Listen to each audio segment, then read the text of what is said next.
Guys, kasing payat ko na sila. Ito yung salarin. May nakita ako.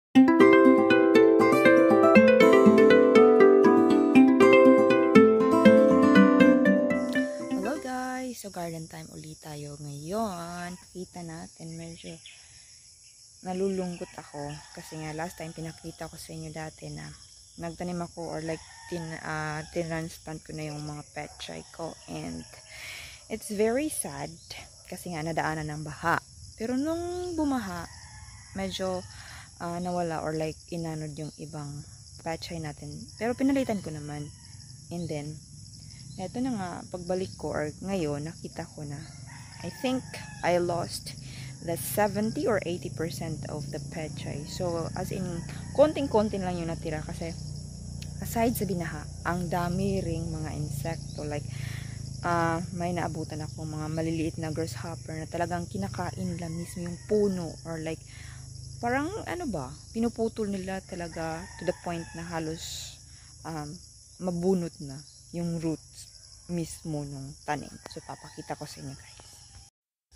Okay, ito na yun. So dati eto marami tong tanim dito. Yan. As you can see, wala na. Ubus talaga. Dito may malaki na sana dito eh. Tapos ngayon nawala na siya. And then look. Okay. Dati ano to? May nakatayo dito. Ito na yung natira. Oh. Talagang binunot or like yung ano na lang, roots na lang yung natira. Wala na may isa dito natira. Tapos dyan, may konti. Ito na lang. Okay. Ito yung pinalitan ko nung bumaha. Kasi maraming nawala. Okay, dyan. Yung mga pinalit ko nandyan pa. Pero doon, wala na. Konti na lang. Parang ano na lang. Stick na lang natira. And then here. Okay. Yung mga pinalit ko nandito pa. Pero yung mga dahon nila parang hindi na healthy. Okay. Wala talaga. Walang ligtas. Hindi ko kasi ito na-sprayhan ng ano eh. Insecticide. Nag-spray lang ako one time nung suka, tubig at saka sabon. Next ko. Tapos hindi ko yung nagawa like ng tuloy-tuloy. So this area parang kalahati sa plot natira. Ayan. So far wala akong nakitang butas-butas. Ewan ko bakit hindi ito nakita ng mga insekto. Oo, ayan. Siguro kung magtuloy-tuloy to mainam. Kasi dong sa ibang plot kahit gustuhin ko mang palitan, wala na akong seedling. Kasi inanod na yun. Okay. Nung bumaha, may natira. Pero yun yung mga pinalit ko dun sa mga nawala dito sa plot. Tapos ngayon wala na. Ay, damo ata to, hindi to Eto. Itong plot na ito, iba yung ginawa ko dito. Hindi ko siya nilagyan ng seedling mismo. Kumbaga, naglagay na ako ng individual na buto sa plot na to. Ito. So, ayan. Tumubo na nga sila. Nag-sprout na. At ayan na. Marami ng dahon. Pero ito. Guys. Ito. Kita ako. Ano pala ito guys? As you can see. Kaya pala talagang ubos na ubos yung petchay natin. Oh. Uy. Ikaw ha. Ayan. Ilapit ko guys para makita nyo. Ay, hindi. Paano ba yan? Ayan o. Ayan siya. Maliit na caterpillar. Tapos kulay itim. Ayan. So siya yung kumakain. Kaya pala ubos na ubos talaga yung tanim natin pag na-atake nila. Uy, grabe ka naman. Wala ka talagang ibang nakita kundi yan ha. Kawawa. Okay, wala. Mag-move on na ako niyan. Tapos, yung mga mani nga pala natin, ito, nagsisimula na yung mag-yellowish, yung mga dahon nila. Hindi yung yellowish na parang mamamatay. Pero ito, parang siguro few days later, i-harvest na natin ito. As you can see, this is an indication na magulang na siya. Mature na enough. Though marami pa namang dito mga ugat-ugat na kalalabas lang, and I'm sure hindi pa mature enough yung bunga nito, so, nitong mga bagong ugat na nagsilabasan. Pero ganito kasi yan guys, yung mga pinakaunang ugat na nasa pinakailalim talaga, pag natagalan yun, or like kung hihintayin ko man itong mga bagong ugat, ang mangyayari, ano siya magspa-sprout na yun. Kumbaga, ano ba tawag yun? Overage. So, kusa siyang tutubo uli doon sa ilalim. So, hindi na yun mapapakinabangan pag nangyari yun. So, siguro, i-harvest ko to kahit hindi pa masyadong mature, or hindi pa mature itong mga roots na huling tumubo. Since, mas marami yung bunga sa pinakailalim. Hopefully. Yes. Ito ayan wala na. Tapos ito hindi pa masyadong lanta yung mga dahon. Here, diba? Yung mga dahon dito, indication na to. Ay, salamat naman hindi to na nabulok. Ito siyan. Ito. Tapos dito, ibang pagka yellowish naman ata to, parang may sakit. Or ganyan lang talaga. So yan, looking forward. Ayan, may nabunot pa dyan Ito, hindi siya masyadong mayabang dito na area, or like konti lang ata yung nito, bunga. Yeah, so looking forward sa day na i-harvest natin itong mani natin. So ito yung mga kasava natin nung bumaha. Parang lumambot baga yung lupa sa kanilang pinagkatamnan. Tapos ayan, nahiga.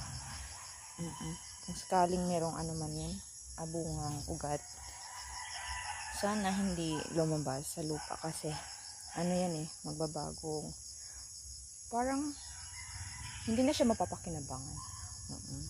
Tapos punta tayo doon sa itaas.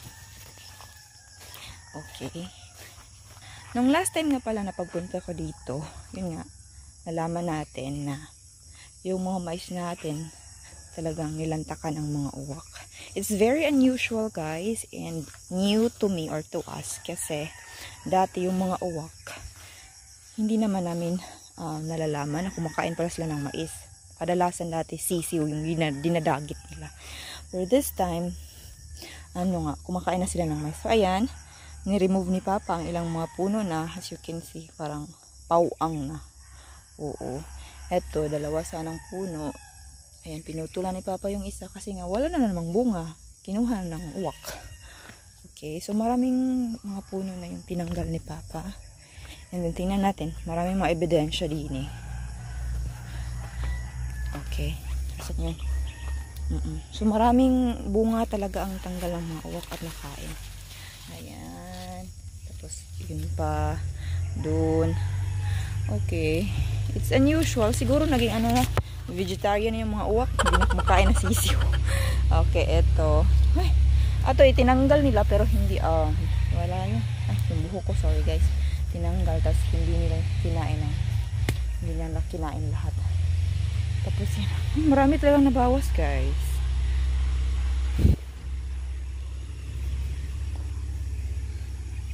So, marami talagang nabawas na bunga guys. Pero okay lang yan. Uy, may mga naiwan pa palang mga dyan kamatis. Instead, seedlings. Pero hindi namin na-transplant na. Okay, yung watermelon natin. Uy, hindi na kumaasa dito. Ayan, yung last na yung may bunga dyan. Yun yung nalanta. Ay nako, ewan ko sa'yo. Hindi na ako aasa sa'yo. Nasasaktan na lang naman ako. Tapos, dito yung nag-iisang bunga na nakuha natin last time na natamaan ng palwa ng nyog. Hindi na yan siguro tutubuan ng bunga pa. And here, ito yung kalawang portion ng ating mani. So far, hindi pa sila masyadong, yung mga dahon baga, hindi pa masyadong yellowish. Yan. So, siguro, kung i-harvest natin tong mga mani natin, uunahin natin yung unang portion. Ipapahuli natin to. Doon miss. Doon, parang nakikita ko na na ready na yung dahon niya. Pero, mostly, talagang green na green pa. Okay, so ito yung area na pinagtamnan, or dito ko sprout yung mga pechay natin. Wala na natira kasi kinain din eh. Yan. So, wala na lang silbi kung magta-transplant pa ako din or like, papalitan ko yung mga kinain doon sa plat. Wala na rin. Okay, so yung mga string beans natin. Guys, kasing payat ko na sila. Ito na siya. Pero ang payat. Okay. And unfortunately guys, dito, yung pinagtamnan pala natin, dinaanan ng flow ng water nung bumaha. So, as you can see, ayan, nabawasan yung mga lupa dyan. And ito, natumba pa nga, nabulok. Payat talaga guys, kasing payat ko. Uy, hala, ano to? Ito, may mushroom guys. Ay, pwede ka itong kainin. Mushroom. Ay, wala, bulok na. Ayan o.